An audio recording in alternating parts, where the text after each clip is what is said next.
hoy es un domingo especial, ¿verdad? Un domingo especial, como todos los domingos, porque estamos aquí para escuchar lo que el Señor tiene para decirnos a través de su palabra.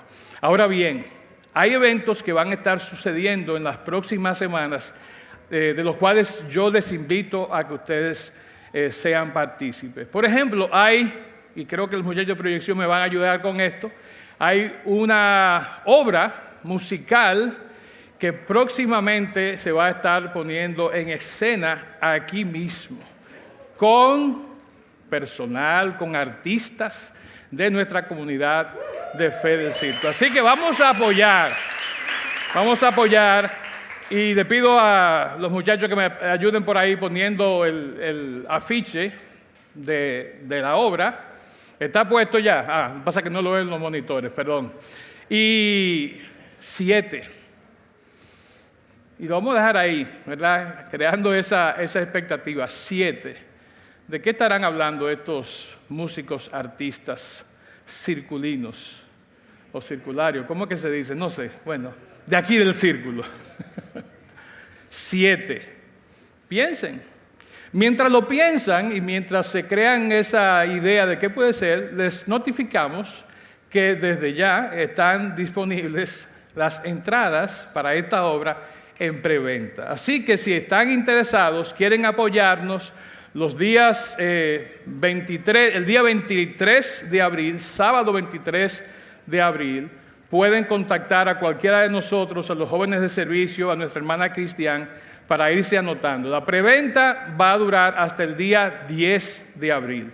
A partir de ahí, las boletas y hasta el día de la función será de $800. Y lo que queremos es que cada persona del círculo se comprometa a traer a un amigo. Y veo 2 o 3 parejitas que están diciendo, sí, vamos a traer a fulano. No, ustedes van a traer a 2 fulanos, ¿verdad? Entonces no es que se van a escapar una pareja, Moisés, Cristi, con traer a un amigo, van a traer a 2 amigos. Entonces, obviamente, es algo que hacemos primeramente para traer la honra y la gloria a nuestro Señor, pero también para presentar de una manera artística, dinámica, como ustedes saben que el Círculo ha hecho por muchos años, el mensaje de la palabra de Dios. Bien, contamos con su apoyo. Cualquier otra pregunta, por ahí atrás está Pololo, está Javier, está Cristian, está Débora, estoy yo, estamos todos para traer información. Bien, ¿qué tal si nos ponemos de pie una vez más? Van a estar sentados como 1 hora y media. Entonces, para que descansen un poquito antes de la tortura. Y vamos a presentar este tiempo a nuestro Dios. Oramos. Padre bendito, Dios todopoderoso, te damos a ti la gloria, la honra, el honor, porque solamente tú lo mereces. Queremos presentar, Señor, este momento en el que vamos a escuchar tu palabra. Y pedimos, Señor, que tú nos hables a nuestra mente, a nuestros corazones, para que nuestras vidas puedan ser transformadas a través del poder de tu Santo Espíritu. Presentamos, Señor, tu palabra y rogamos, Señor, que esta sea de alimento a nuestras vidas y que caiga en una buena tierra que son nuestros corazones. Presentamos todo esto y pedimos tu bendición en el nombre de Cristo Jesús. Amén. Pueden sentarse. Y nada, como ustedes saben, estamos entrando en una época interesante del año y encontramos en los evangelios, ¿verdad? De hecho, en los 4 evangelios, encontramos los eventos que narran la etapa final de la vida y el ministerio de nuestro Señor, ¿verdad? Tanto Mateo como Marcos, como Lucas, como el otro que se me olvida el nombre, Juan, un nombre poco común. Los 4 narran las cosas que sucedieron en sus últimos días, última semana de hecho, en la vida de nuestro Señor. Y queremos comenzar, de hecho, una serie desde el mismo día de hoy, por los próximos 4 domingos, sobre la pasión, sobre lo que fue ese periodo tan interesante, tan complejo, pero al mismo tiempo tan aleccionador para nosotros de la vida de nuestro Señor. Y nada, vamos a estar leyendo en varios de los evangelios, pero principalmente nos vamos a enfocar en el Evangelio de Mateo. Y hoy vamos a comenzar nuestra serie hablando de este episodio que se narra en Mateo. Le pido allá a los chicos que me ayuden si no quiere pasar. Ok, perfecto, gracias. Vamos a leer Mateo capítulo 21, del 1 al 11. Les recordamos siempre que las notas del mensaje y las lecturas están en las notas de YouVersion. Así que si tienen el acceso ahí, pueden entrar a YouVersion, si no, vamos a estar proyectando los textos principales acá. Mateo 21, del 1 al 11, dice lo siguiente. Mientras Jesús y los discípulos se acercaban a Jerusalén, llegaron a la ciudad de Betfagé, en el monte de los Olivos. Jesús mandó a 2 de ellos que se adelantaran. Les digo, vayan a la aldea que está allí.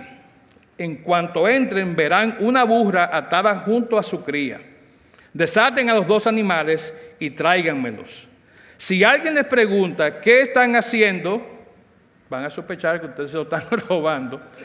Si alguien pregunta qué están haciendo, simplemente digan, el Señor los necesita. Entonces les permitirá llevárselos de inmediato. Eso ocurrió para que se cumpliera la profecía que decía, dile a la gente de Jerusalén, mira, tu rey viene hacia ti, es humilde y llega montado en un burro, montado en la cría de una burra. Los 2 discípulos hicieron tal como Jesús les había ordenado, llevaron a la burra y su cría, pusieron sus prendas, sus vestimentas, ¿verdad?, sobre la cría, y Jesús se sentó allí.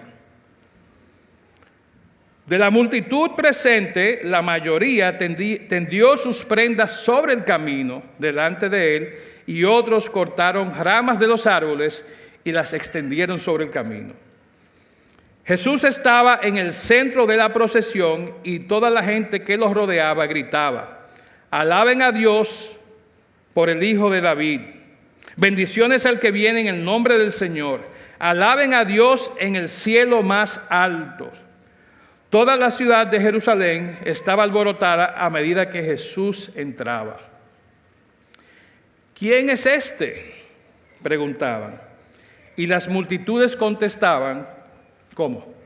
Es Jesús, el profeta de Nazaret de Galilea. Gloria a Dios por su palabra.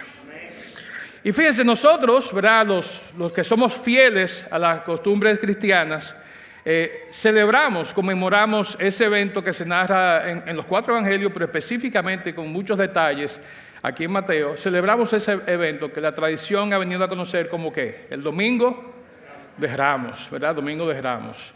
Y lo celebramos con palmas y, bueno, toda una serie de cosas. Hasta cruces he visto que la gente a veces se pone de una hojita de rama, de palma, ¿verdad? Celebramos ese momento en el que Jesús entra sobre un burro, cumpliendo lo que se había profetizado en Zacarías 9:9, ¿verdad? Lo que dice el pasaje es básicamente eso.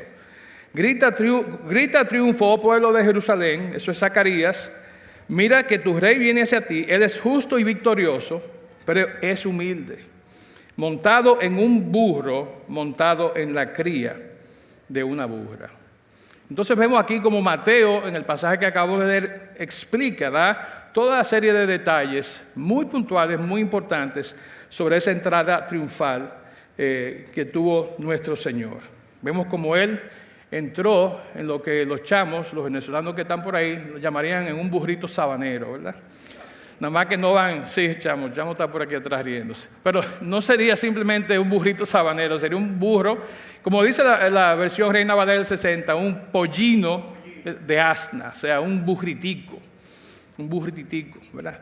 Pero nada, entra montado el Rey de Reyes, el Señor de Señores, entra montado en esa pequeña bestia de carga. Antes de esta entrada de Jesús a Jerusalén, ¿verdad?, esta entrada triunfal, como le han catalogado en los encabezados de las distintas versiones, antes de esa entrada, las personas, los guerreros, los conquistadores, los reyes que iban a batalla y ganaban, ¿cómo entraban cuando venían regresando a su ciudad? Óigame, venían con toda la pompa y esplendor posible. Yo no sé si los chinos ya habían entrado en contacto, Marco Polo y la cuestión, y los fuegos artificiales, pero me imagino, estoy especulando, que en alguno que otro caso abrían sus fueguitos artificiales por ahí, ¿verdad? Algo hacían, porque venía el conquistador, venía el rey, venía ese gran militar acabando de conquistar, ganar una guerra en otro lugar. Y necesariamente merecía tener todo ese tipo de espectáculo para reconocer su grandeza. Pero no pasó así con Jesús, ¿verdad? Jesús entra tranquilito, montado sobre un burro. De hecho, las multitudes sí, los reciben, hacen bulla, hacen celebración, pero nada comparado a lo que hacían con aquellos grandes guerreros. Las personas tenían las expectativas aquí muy altas, porque sabían quién era Jesús. De hecho, en el pasaje que leímos dice, que ahí viene quién, el hijo de David. ¿Quién había sido David? Un poderoso rey, un gran y victorioso guerrero.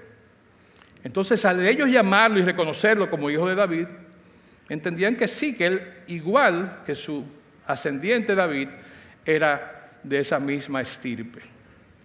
Entonces, las expectativas de los que recibieron a Jesús ese día no estuvieron, ¿verdad? No fueron cumplidas. Me atrevo a decir que muchos estuvieron decepcionados. Ellos esperaban que viniera con mucha pompa, sin embargo, Jesús viene humildemente. Y no crean que es porque Jesús no era un guerrero victorioso. Si conocemos la vida de Jesús, sabemos que desde que comienza su ministerio, cuando está en 40 días de ayuno, ¿a quién se enfrenta a él al final de ese proceso? Al mismo demonio, al mismo Satanás. Y él vence esa batalla contra Satanás. Después, a lo largo de su ministerio, él siguió enfrentando a los secuaces, a los demonios de Satanás, y los echó fuera de las personas que ellos ocupaban una y otra vez. Y una semana antes de este evento, Jesús había subido ¿a dónde? A Betania. ¿Y qué había hecho en Betania? Había resucitado a su amigo Lázaro. Jesús había vencido, había peleado y había vencido contra la muerte. Entonces sí, era un guerrero victorioso, era un campeón. Sin embargo, esa no era el tipo de victoria, el tipo de batalla que la gente quería ver. Ellos querían que Jesús entrara con una cuestión político-militar, que hiciera mucha bulla, pero así no fue, ¿verdad? Así no fue. Entonces, para nosotros hoy que vemos este cuadro, decimos, oye, pero esos judíos estaban como medio quitados, porque ¿cómo es la cosa?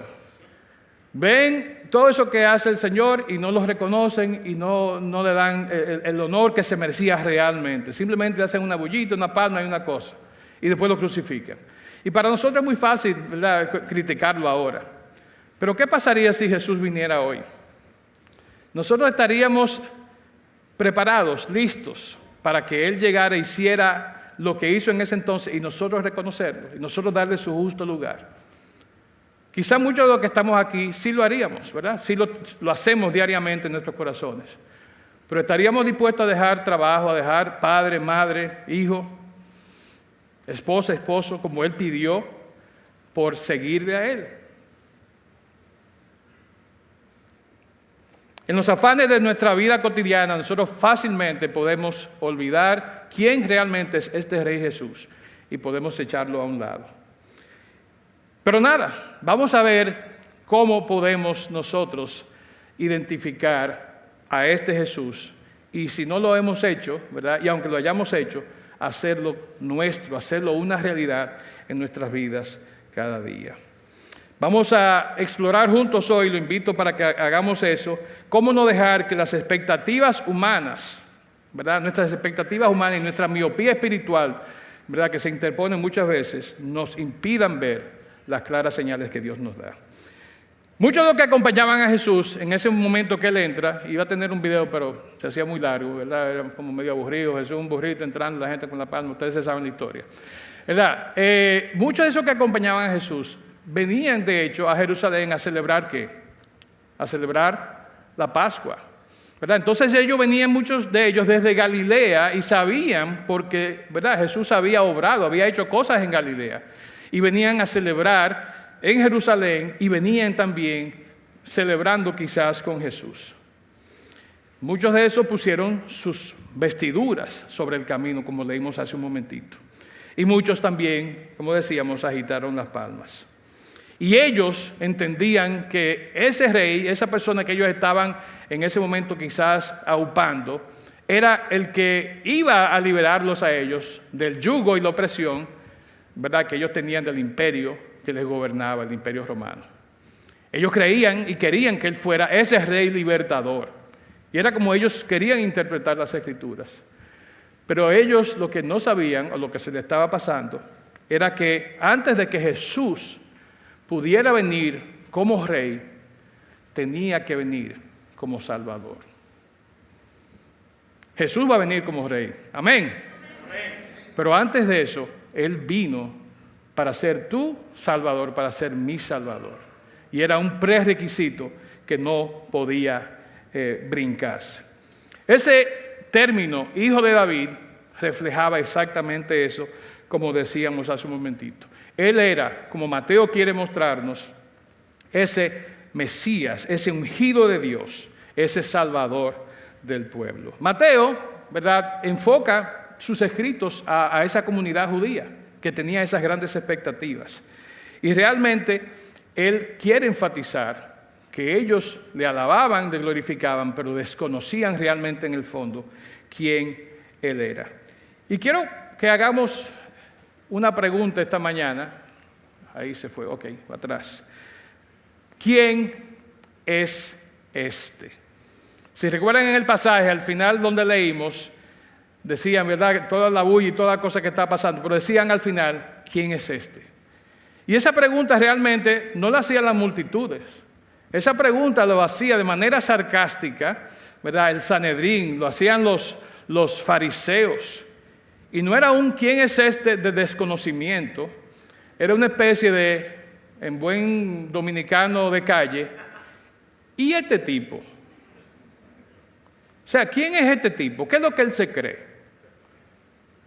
Esa era la actitud que imperaba en ese momento con los fariseos. Ellos ven todo lo que está sucediendo y dicen, atento a que este tipo está haciendo lo que está haciendo. Pero y para nosotros, ¿verdad?, y para los demás en esa época, ¿quién es? ¿Quién es este?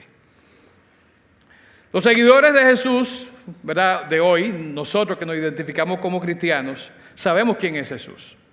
Invocamos su nombre. De hecho, hace un ratito la banda cantaba aquí un par de canciones que son de mis favoritas. Una dice, tú vives en mí, ¿verdad? Tú vives en mí.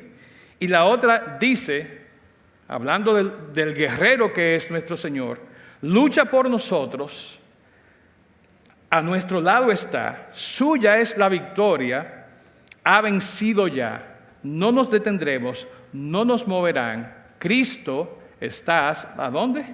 Aquí. Entonces estamos claros en eso, ¿verdad? Nosotros conocemos y sabemos quién es Jesús y para qué está y cómo está y dónde está.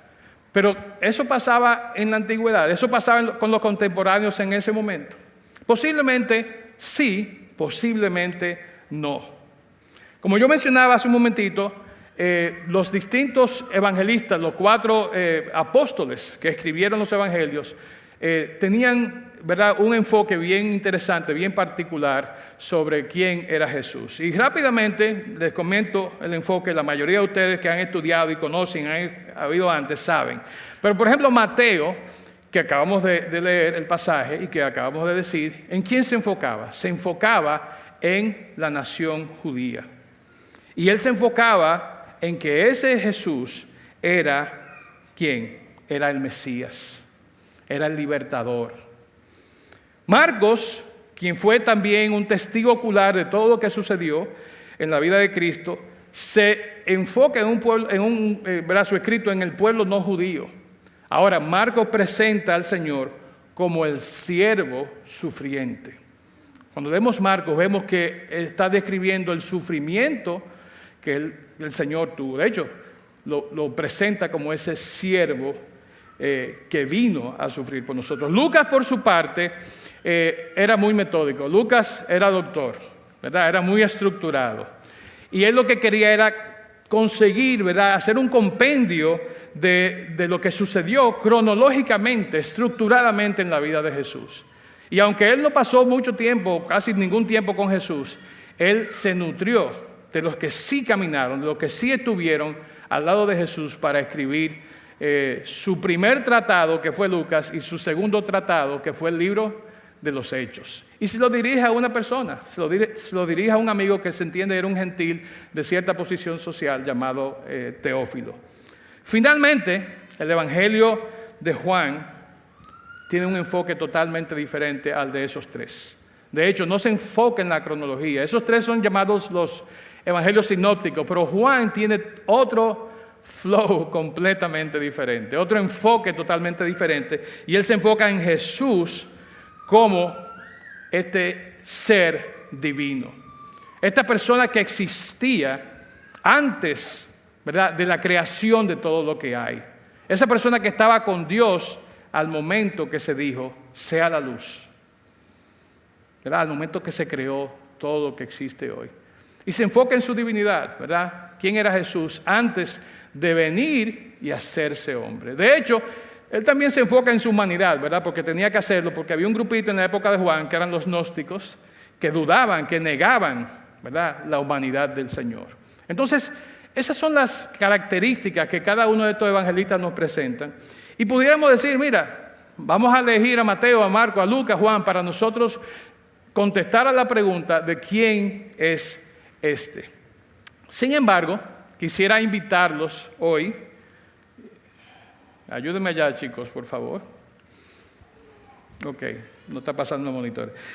Quisiera invitarlos hoy a que pensemos y veamos la respuesta ideal a esta pregunta desde la perspectiva de otro apóstol. De hecho, es un apóstol que no caminó con Jesús. Posiblemente ni siquiera lo conoció en persona, por lo menos no mientras estuvo en vida en medio nuestro. Sin embargo, Jesús se le manifestó con poder a este apóstol y le mostró y le dio, ¿verdad?, un encargo muy especial. Estamos hablando del apóstol Pablo, ¿verdad? Pablo vivió un proceso. Pablo estuvo persiguiendo por un tiempo a Cristo, a todos sus seguidores.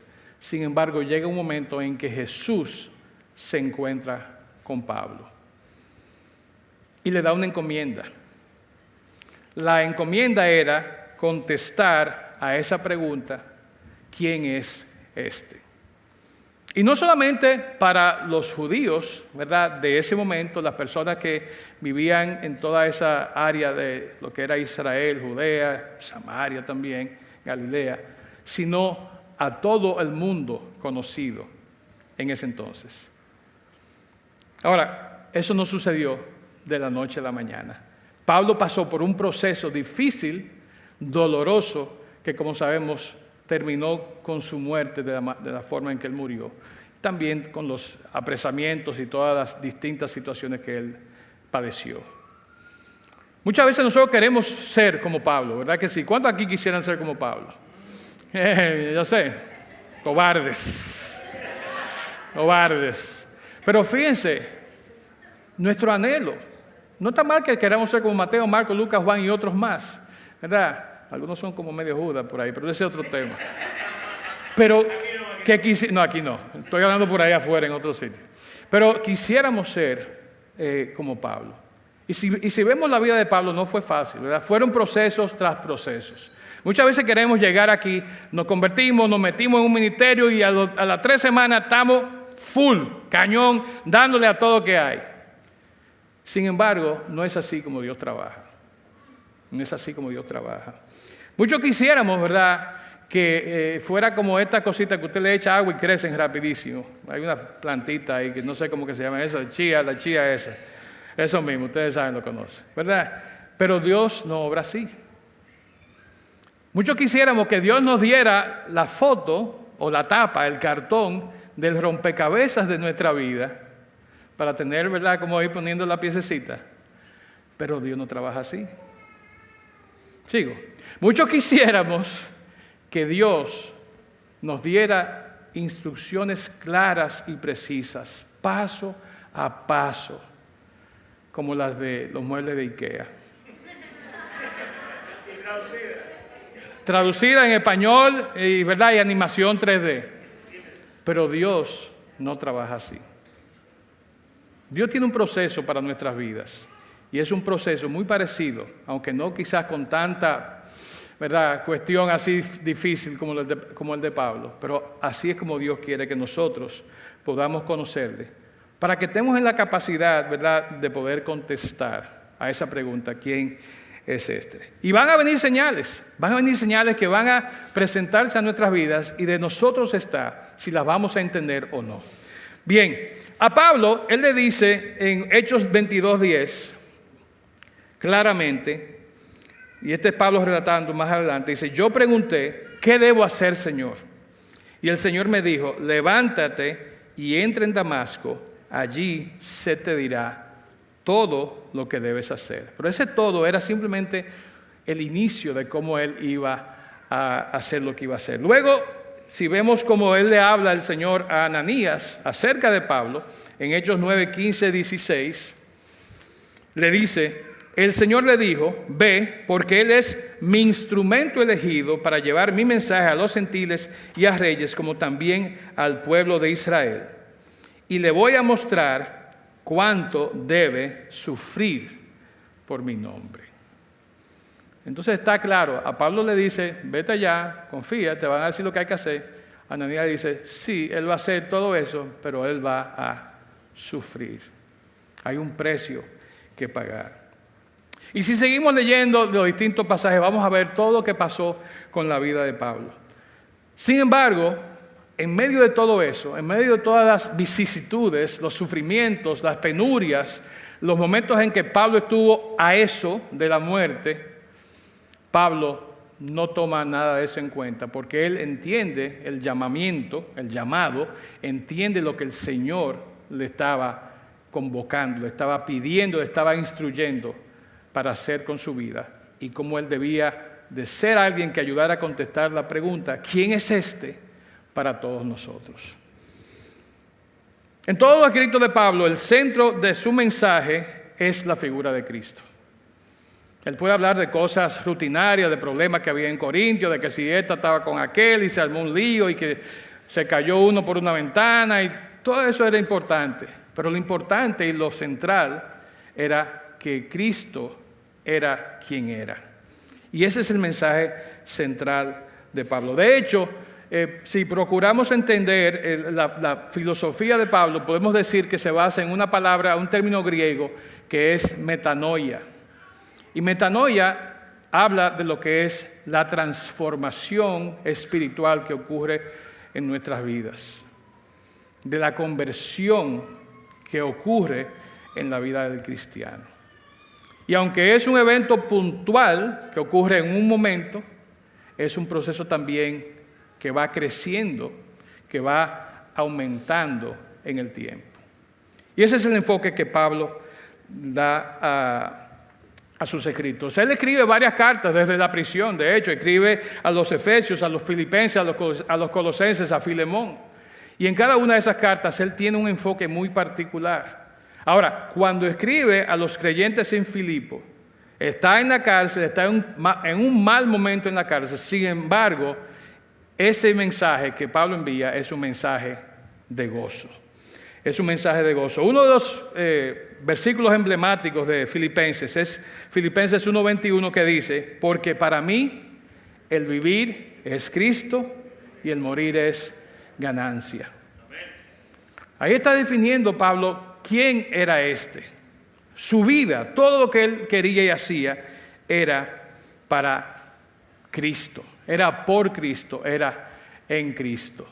Y de hecho, rápidamente voy a darle, y pueden buscar las citas después, los textos en su casa, pero vamos a ver 6 aspectos principales de Filipenses con lo que Pablo está diciendo quién es Cristo. Primeramente, Cristo era su mejor ejemplo, ¿verdad? Era el modelo que él seguía. Filipenses 2:5-8 dice: que hayan ustedes el mismo sentir que hubo en Cristo Jesús, quien siendo en forma de Dios no estimó ser igual a Dios como cosa que aferrarse, sino que se despojó a sí mismo, tomó forma de siervo y se hizo semejante a los hombres, se humilló a sí mismo y se hizo obediente hasta la muerte, y muerte de cruz.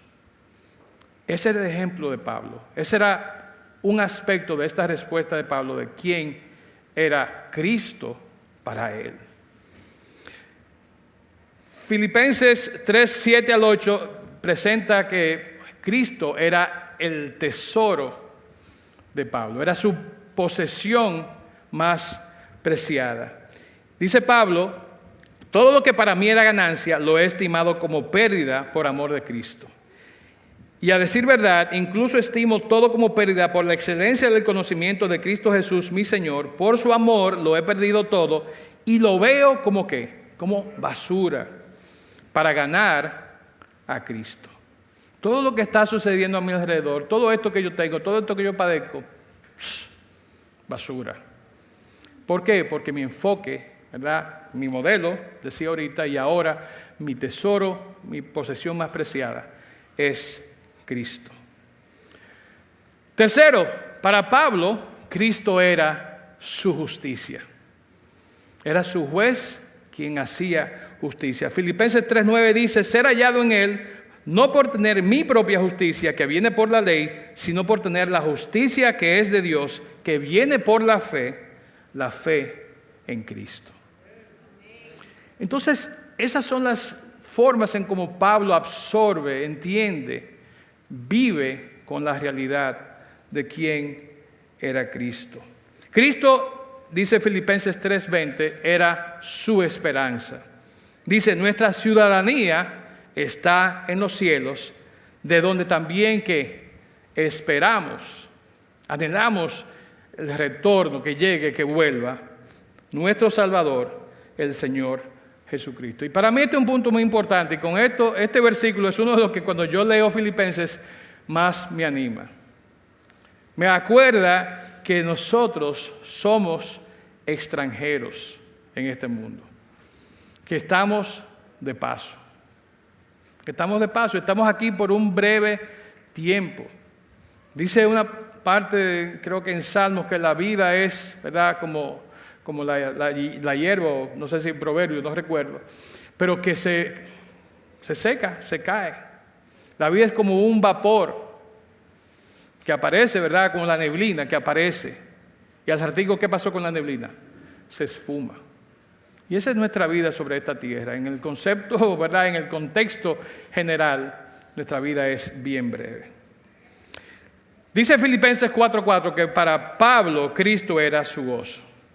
Regocíjense en el Señor siempre. Otra vez les digo, regocíjense.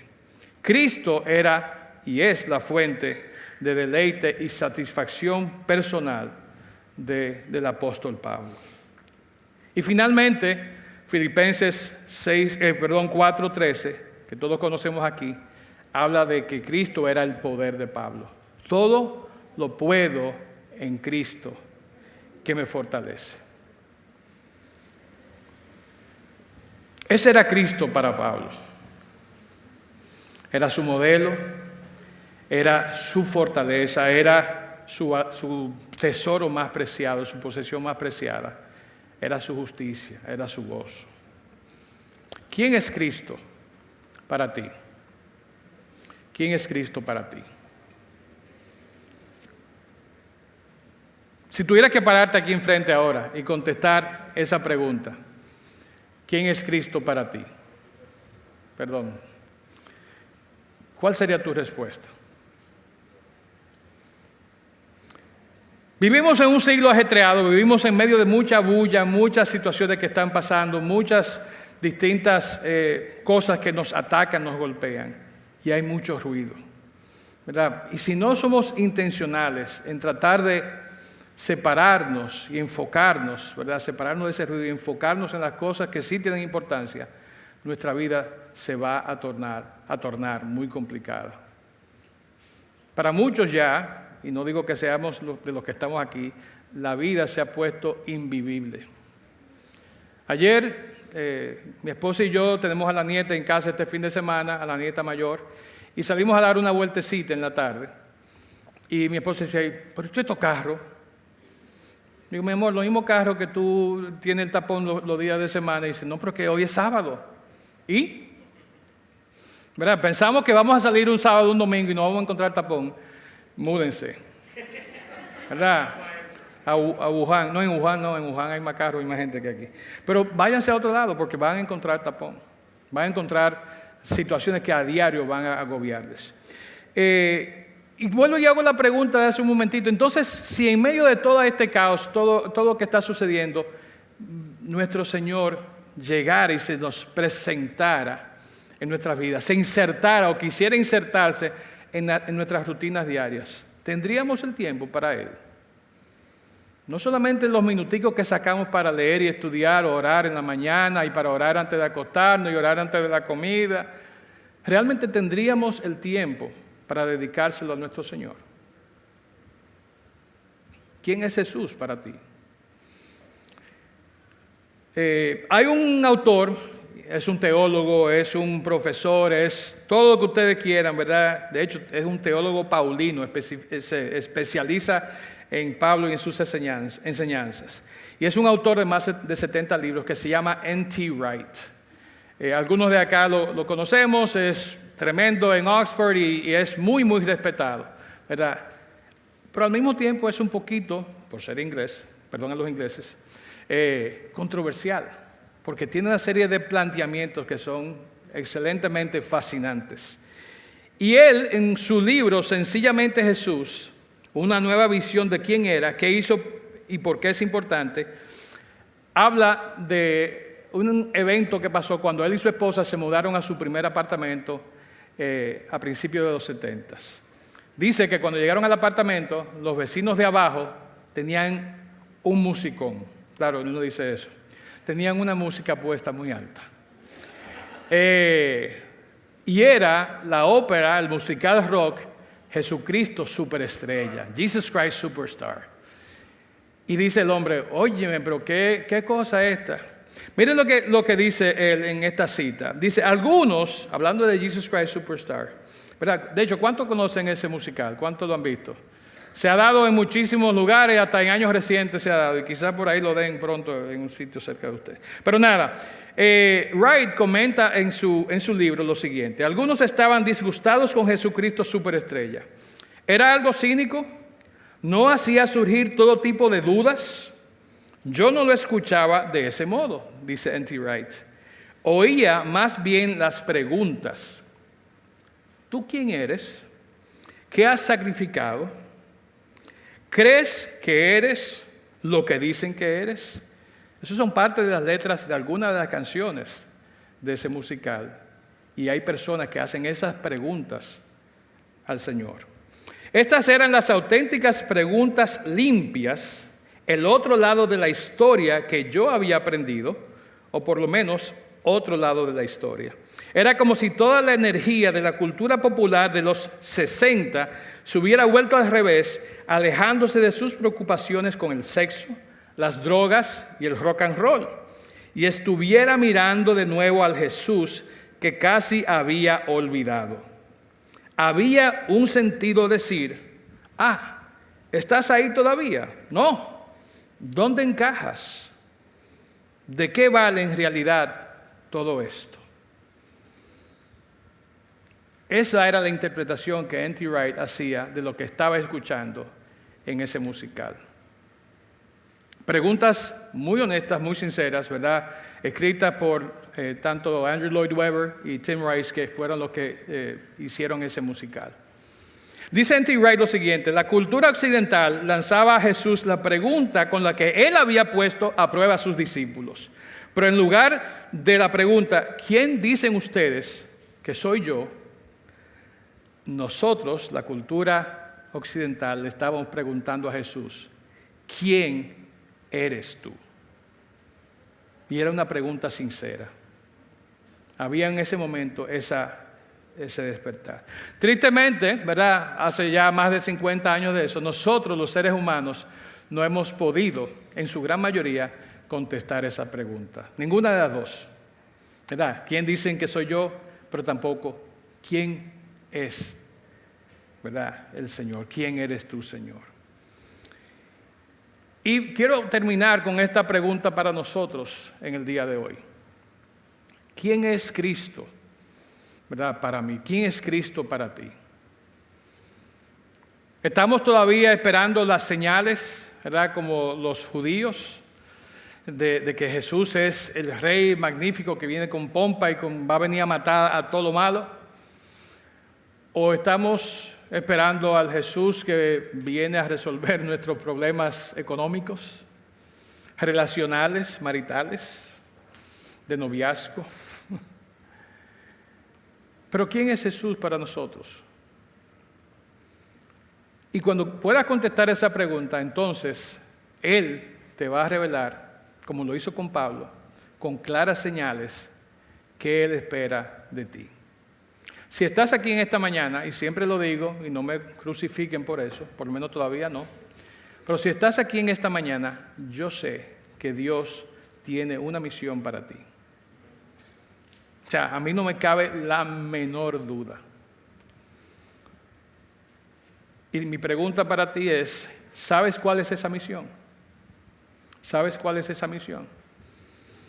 ¿Quién es Dios? ¿Quién es Cristo para ti? Cuando podamos contestar esa pregunta, vamos a saber qué Dios quiere que nosotros hagamos. Podemos contestar como Pedro, cuando le hizo Jesús la pregunta: ¿quién soy yo? ¿Quién dice la gente que yo soy? Y él dijo: tú eres el Cristo, el Hijo del Dios viviente. Pero poco tiempo después, Pedro decía que no lo conocía. Entonces no es solamente decir, reconocer quién Él es vivir una vida que soporte, que apoye esa gran verdad que sabemos y que a veces decimos y mostramos. Y les invito para que junto con Pablo, en esta mañana, contestemos a la pregunta de quién es diciendo que Cristo es nuestro modelo, que Él es nuestra esperanza, que Él es nuestra posesión más preciada, que Él es nuestro gozo, que Él es nuestra fortaleza, que Él es nuestro poder. Nos ponemos de pie para terminar este tiempo en oración.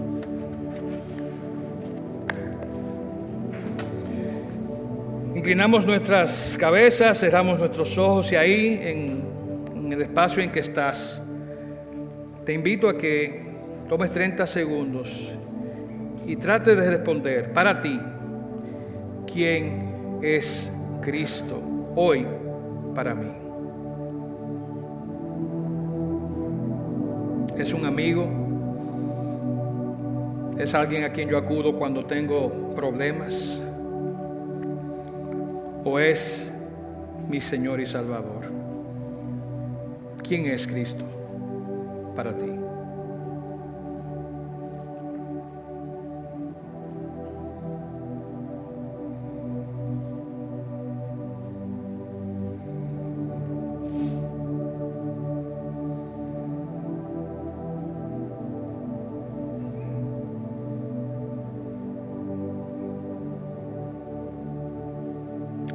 Padre que estás en gloria, Señor, Dios de los cielos, te damos gracias por tu palabra. Te damos gracias, Señor, porque tú nos hablas de manera clara, de manera transparente, Señor, a través de ella. Pedimos, Señor, que tú no solamente nos permitas escuchar esto que hemos escuchado el día de hoy, sino que nos permitas poner, Señor, llevar a la acción cada una de estas lecciones, cada una de estas enseñanzas que vienen de la fuente inagotable que es tu palabra. Señor, te quiero rogar por cada uno de mis hermanos que está aquí en esta mañana, Señor, para que de manera individual, personal, Señor, en el silencio de su intimidad, puedan procurar contestar esta pregunta de manera honesta, de manera clara, Señor. ¿Quién tú eres para ellos? ¿Quién tú eres, Señor, para nosotros? Presentamos nuestras vidas, Señor, que son imperfectas. Presentamos, Señor, nuestro ser, que es un ser pecador. Pero sabemos, Señor, que en ti encontramos el perdón. Que en ti, Señor, encontramos la transformación, la conversión de nuestras vidas, Señor. que va a ir aumentando cada día a medida que caminamos contigo. Gracias, Señor, por el ejemplo que nos has dejado, Señor, a través de estos hombres que escribieron de ti, Señor. Gracias por Mateo, por Marcos, por Lucas, por Juan, por otros tantos, Señor, pero gracias de manera especial por el apóstol Pablo, porque él nos ha dicho claramente quién tú eras para él y quién tú puedes ser para nosotros. Te alabamos, Señor, te glorificamos, te damos a ti toda la honra, Señor, y te agradecemos por esta salvación que nos has dado, Señor, este regalo invaluable que es la vida eterna en tu Hijo Jesucristo. Oramos todas estas cosas dándote las gracias en su nombre. Amén. Vamos a quedarnos así, vamos a alabar y adorar a nuestro Señor.